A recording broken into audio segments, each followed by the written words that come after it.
lot of time on this topic, but I do want to come really briefly and talk about some of the differences between being rooted and for community and being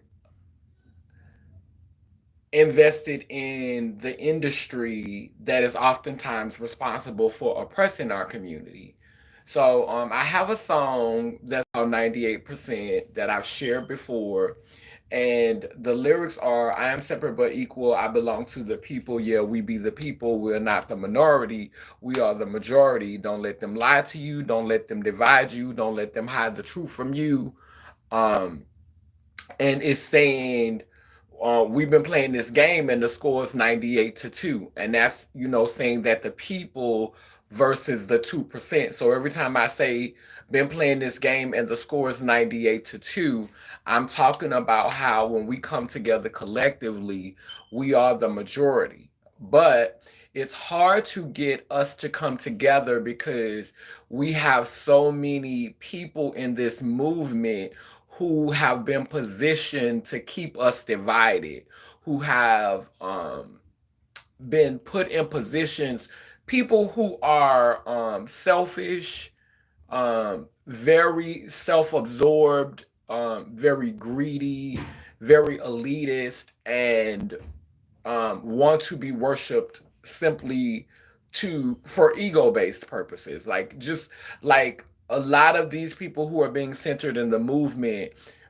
this is a love letter to themselves. This is very much just a whole vain movement. And don't get me wrong, I can be vain. I have narcissistic traits. I can be ego driven. But one of the things that have kept me from truly excelling in this movement to become a trans person or a queer black indigenous person who is what we call a sellout, who gets to a certain status and is no longer approachable, is no longer reachable, is you're no longer able to access them or talk to them.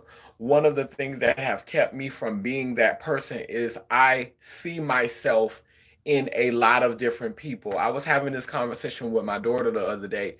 I see myself in the girl who is still working the stroll. I see myself in the girl that is actively using drugs. I see myself in the girl that is still in survival mode. Yeah, so I have a limited amount of time, but um what has kept me grounded, what has kept me rooted is just being able to see myself in all of these different facets of community, right? Being able to see myself in every aspect of community, like and I think that's been very helpful in me. Oh, look at this! I'm about to cut this off.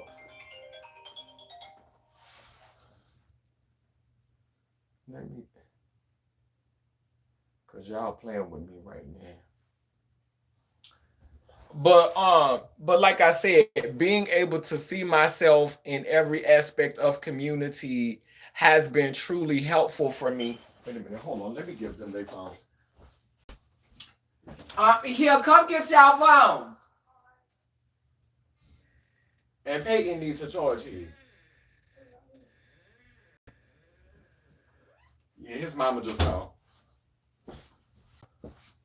Yeah, but being able to see myself in every facet of community has really been helpful to me. And what inspired me to do this live is recently um Hope Giselle took over the Trans March of Visibility. And I made a post about it. I was not here for the Trans March of Visibility originally. I was not supporting it. I was not here for it. I was going through a very traumatic time in my life. I was healing from just being so invested in the community. And what I've learned in this movement is There has to be a balance, and a lot of people will say the reason why they're unapproachable or the reason why they're not accessible is because they're trying to keep their peace and they're trying to protect their balance. You can be reserved, you can take time for yourself, you can do self-care, and you can still be accessible. It's possible.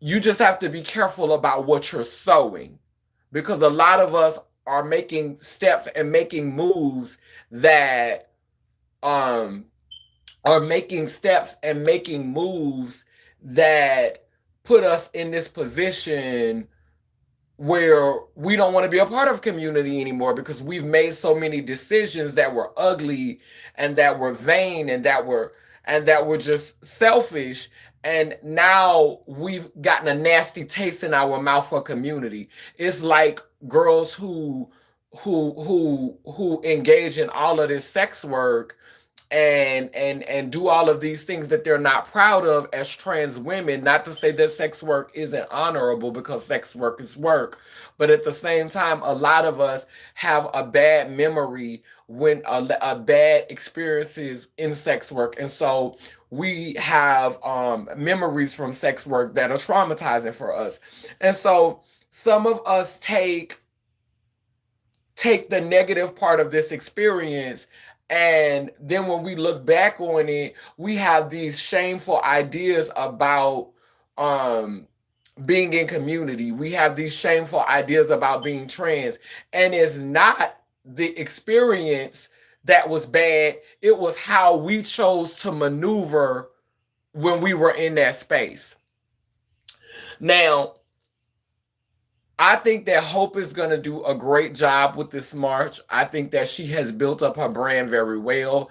And I think that they are going in a good direction, using her to lead the march now, to guide the march now. But I do have questions. I do have concerns. The way Hope is positioning herself, she's doing things to me. And the reason why I have to go live to say this is because I can't go, in our comment section and say it because our comments are limited. But we know she idolizes Beyonce. We know she loves Beyonce, and Beyonce is not approachable. Beyonce is not reachable.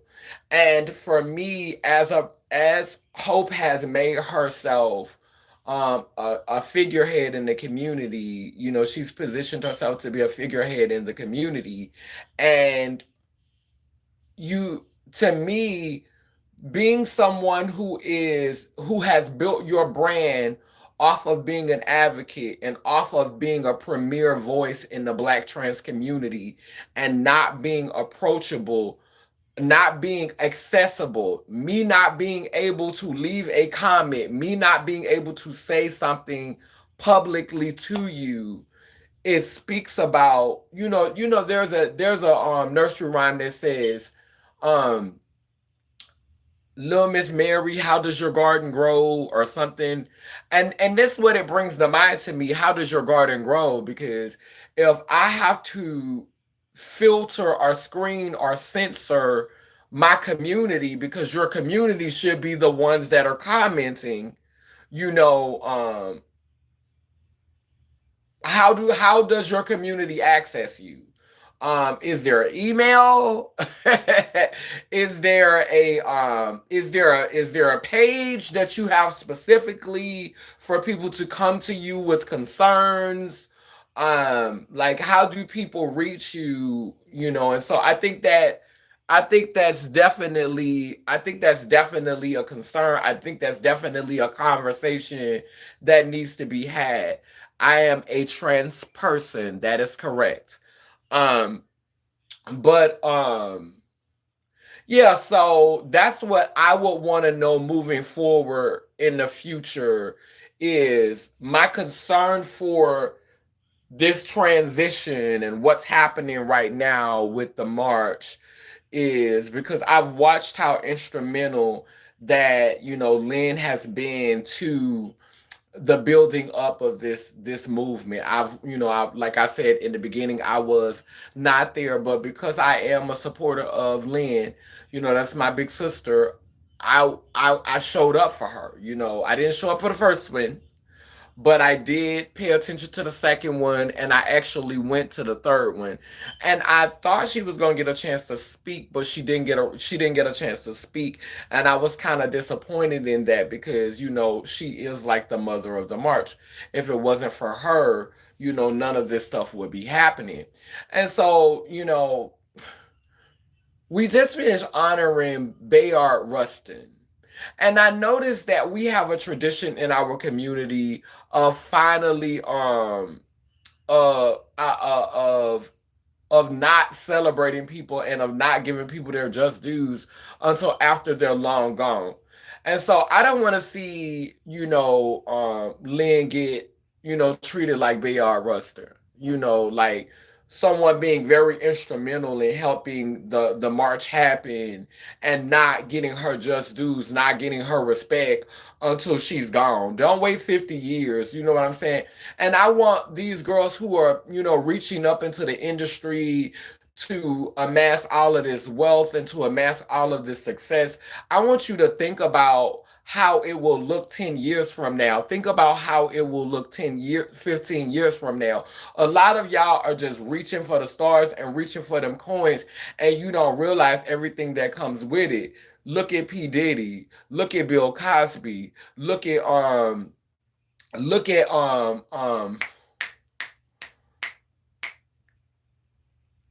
Kelly. I mean, just look at all of these people that right now are basically um getting getting stabbed like Caesar. That's how they ganging up on them. They waiting for you to get your wealth, then they coming at you with that poker. They coming at you. You thought you was shining, but they crowding you and they about to poke you up, boo. And I just want us to be careful, when we're amassing this wealth, because today they looking at you as royalty in the trans community. They're looking at you as um they're looking at you as great and wonderful and exalting you. But then tomorrow they're looking at you like we look at Al Sharpton. Because remember, we used to think that Al Sharpton was everything. But now today, how do we look at Al Sharpton? So just make sure that in your rise, you don't forget to stay rooted. Because today we're looking at you with wonder and majesty. Today we're looking at you with wonder and majesty. And tomorrow we'll be looking at you saying, it's definitely giving Al Sharpton. It's giving Al Sharpton tease. Definitely giving industry plant.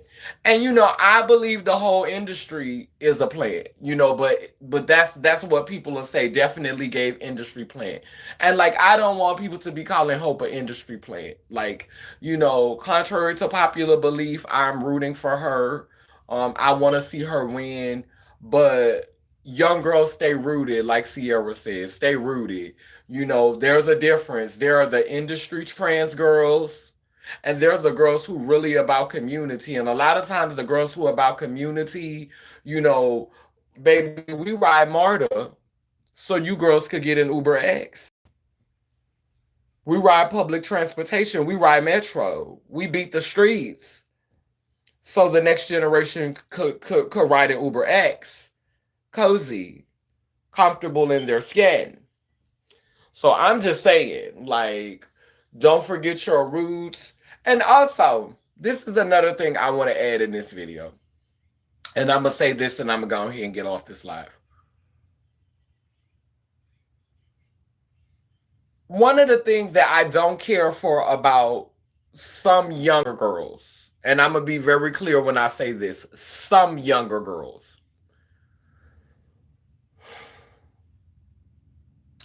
Some of y'all have a tendency to think that because y'all are the hot new thing and the world is featuring you, understand they're featuring you because you're easily manipulated to them, often easier to manipulate.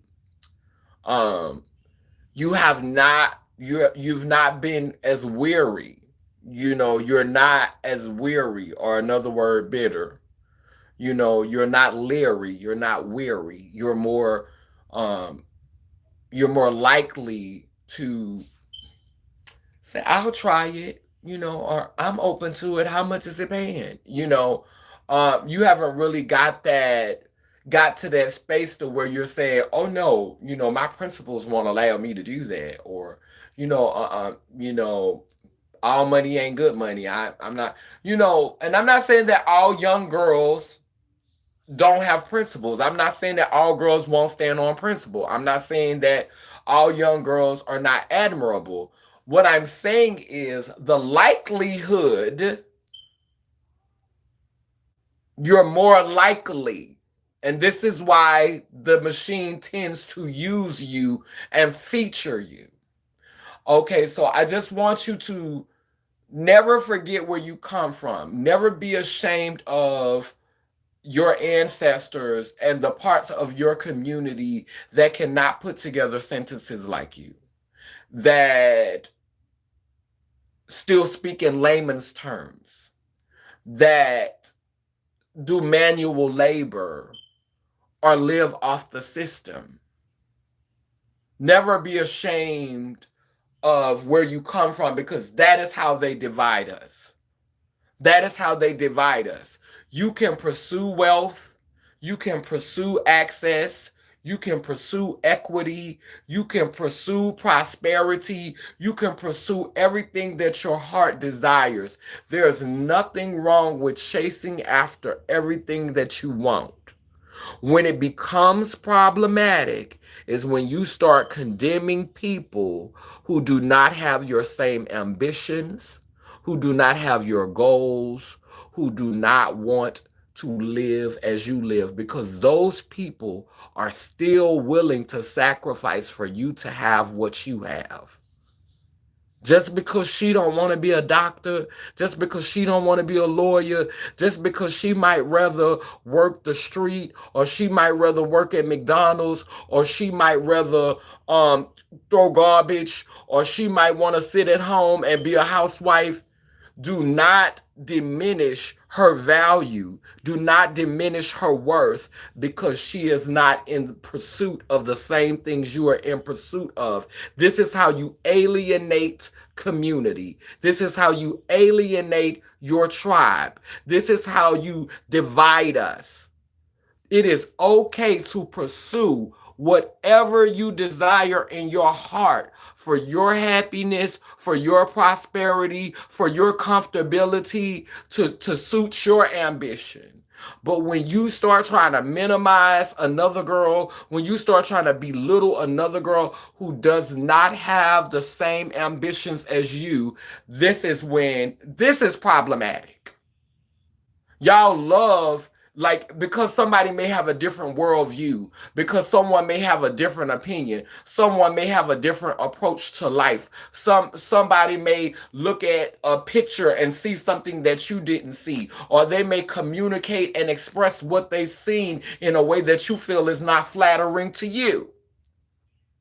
When you start trying to police that, you become a part of the problem. You are no better than a system that has sought to take away our freedoms, that has sought to take away our voice, that has sought to oppress us. You are no different than them.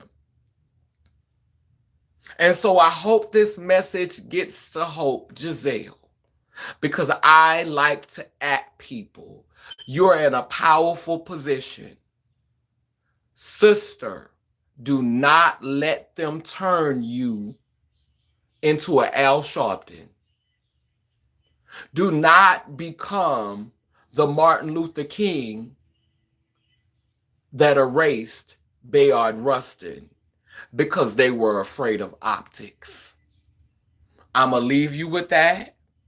I'm going to close on that, because that's not power, that's puppeteer. Now, are you a powerful girl, or are you a puppet girl? Powerful girl, Powerpuff, puppeteered. Which one? Inquiring minds want to know. Now I'm gonna light a candle for the ancestors because I have other stuff I got to do. I have a meeting I have to get to, but I wanted to go on the record of saying that. I don't want to be lengthy in this video. I don't want to be lengthy. But one thing y'all know about me is, baby, I don't care what the elites say about me. Because I can remember one time Valerie Spencer, and I don't have no disrespect for her, and I'm not going to disrespect her in this video, but I'm going to call her spade a spade. I remember one time Valerie Spencer, she used to always correct me when I was talking. And now that I'm an older girl and I'm a wiser girl, I look back on that and I say, she was playing in my face. It is some girls who go and get them degrees and go and get that education and can speak that oppressive language and will be playing in your face and you won't even know it because you're a girl. You think people are sincere.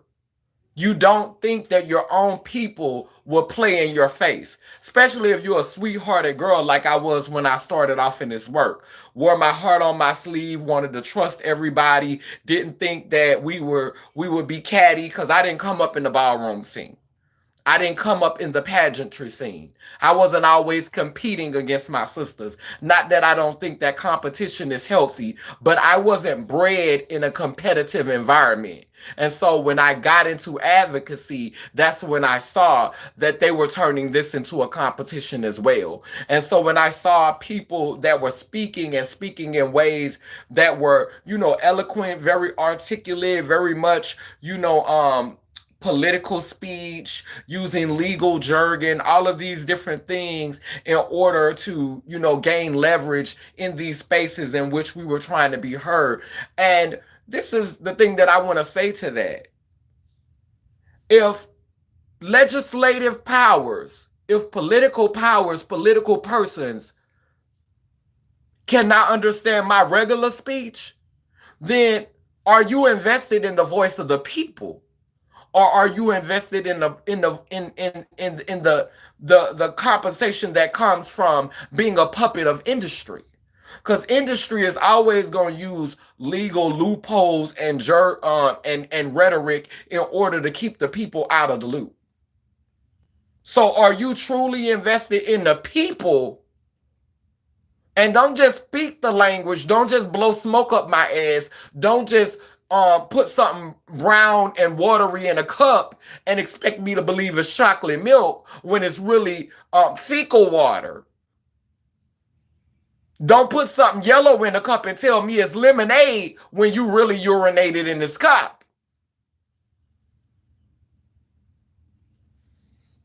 So that's I just, we need to be able to talk plain. We need to be able to talk clear. If the intentions is not to leave anybody behind. Just like we have translators to come and stand up in front of the room, and we have translators and sign language and translators to come and speak to the people when y'all talking, we need to have somebody that's going to come and say,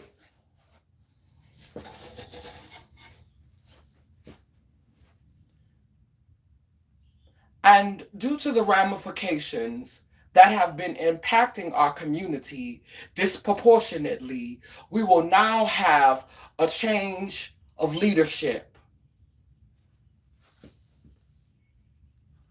Somebody else finna take over. Somebody else about to run this. Under the circumstances, these dire strengths, it has become impossible to manage funds. And so now we will have to solicit funds through fundraising. We ain't got no money. We need some more. Who gonna help give it to us?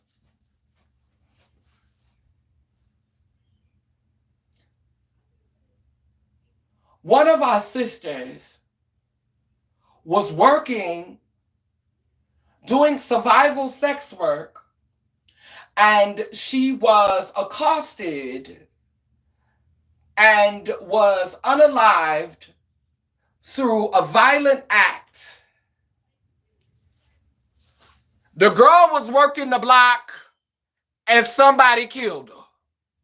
So when we start using all these big ass words and all this language, I'm advocating for somebody that's gonna speak regular, speak plain. Because a lot of people don't know what to get passionate about. They don't know what to get excited about. They don't know what to be upset about. Y'all want people to get out and vote. Y'all want people to be invested in this political system, but we don't know what y'all talking about half the time.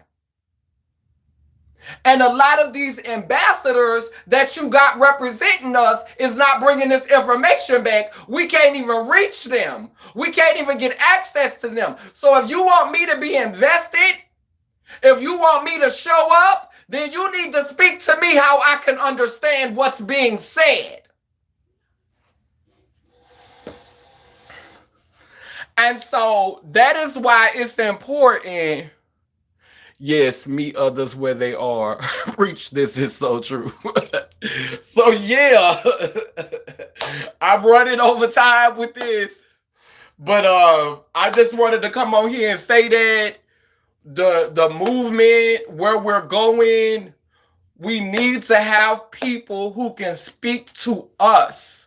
We we encourage the girls getting their vocabulary together, getting their skills together.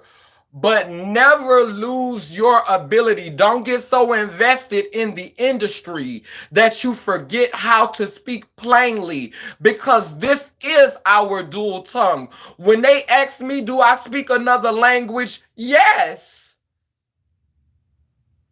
I speak community. I speak black trans from the South. Yeah. I speak black indigenous trans from the South. I speak that. I speak the girls. I speak hood. And baby, all that's lay lim lay lur, honey, because that's my wholeness. But anyway, let me light my candle.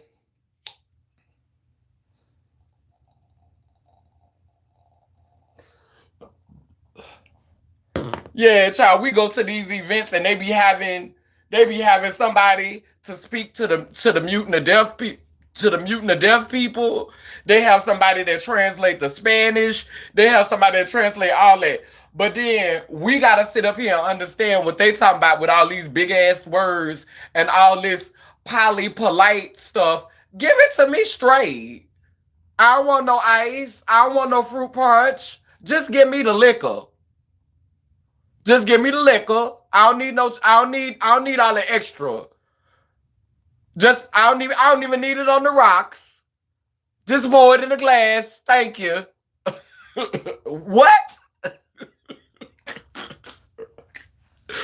Wait. Sending you a spiritual hug with wards, preservation, healing. Continue being kind to yourself, darling. Thank you, Miss Bubbles. But let me go ahead and go because I got a advocacy meeting to get to. Y'all make sure that if any of y'all know her, y'all reach out, because y'all don't let them buy your BR Rustin Lynn. Don't let them do her like they did BR Rustin. Don't let them do her like they did Marsha P. Johnson. We won't say her name. We won't start talking about them after they're gone. We need to stop that. And when we stand up for ourselves, when we stand up for the girl who is in the community, the girl who beating the pavement, the girl who in the streets, I know a lot of us, it's not glamorous to support the girl that still ride the bus.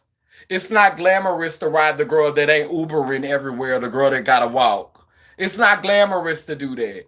But let me let you know something. If the only thing you want to uplift is a girl who could get in an Uber X and an Uber Plus, the girl who always got on red bottom shoes, and the girl who is living grand, and the girl who's using the big words, then guess what? You uplifting, you're creating your oppressor. Cause you're uplifting a girl, you gonna lift her up so high, you ain't gonna have no access to her. She gonna be standing on your shoulders and don't care about you. So be careful what you lift up.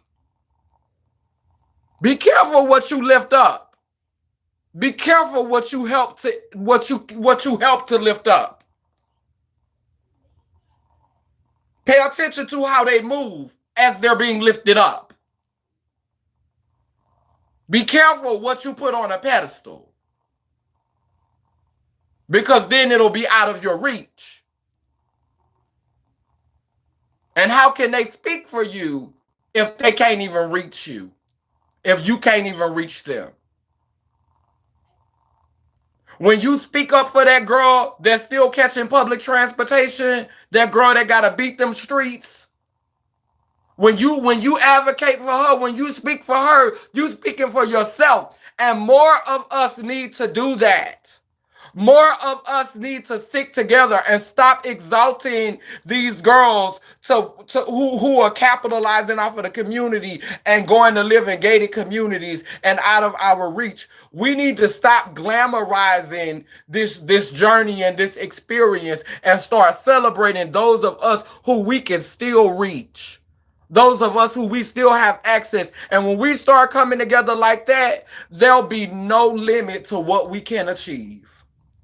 There'll be no limit to what we can achieve. The girls would have to come down from the mountain and find their place in the circle. Down with a noun that I say cool, it keeps spinning and turning. Iangani, Iyanko, Kalukalo, which means I am a child of God Goddess. And if I am, you know you are. I light this candle to symbolize our ancestors of the past, our ancestors of the present, and our ancestors of the future. Lynn represents our past. Hope represents our present. We need them to come together to create our future. A man, a woman, Laylim, Layler. Love y'all. Later.